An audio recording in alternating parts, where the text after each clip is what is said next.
What is like a mythological creature that you could have sworn that you saw as a child, but nobody would ever fucking believe you? Boy, do I have the story to tell. When I was a kid in 2010, I saw the Hat Man. I was at a friend's house, and while her parents were out grocery shopping, me and her made up a game where one of us hid something in a room and the other one had to find it. And it was my turn seeking, so I waited outside her room. And don't ask me why, but I ran up and down her hallway as she hid the stuff in her room.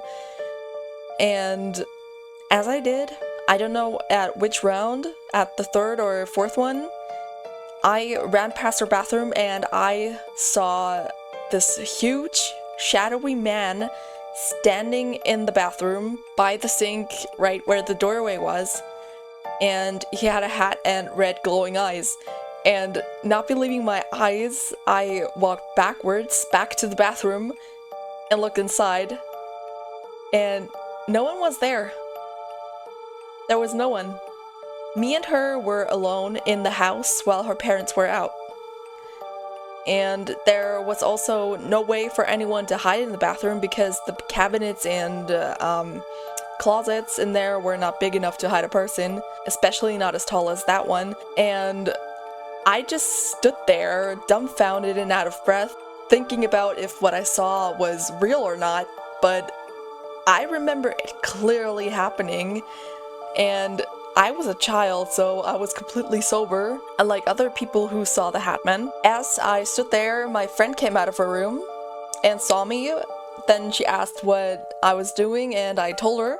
And like it's the most normal thing ever, she said to me, "Yeah, this house is haunted. Sometimes I wake up and see a shadowy hand by my window with a knife in it." And I just looked at her. And I don't remember what else happened after that, but I think we were talking about ghosts and supernatural stuff. So I don't know if she was messing with me back then, because we were watching ghost videos, like quote-unquote real ghost videos on YouTube back then with the red circles and everything, slideshows with creepy music in the background and stuff. And yeah, I don't know if she was messing with me or not, but I remember it clearly happening. And that was way before I knew about creepypastas and urban legends and stuff. So color me surprised when a few years later, the Hat Man got popular, and apparently a lot of people have seen him before in their lives. And whenever I tell someone this story, they don't believe me. So take it with a grain of salt. But I know what I saw.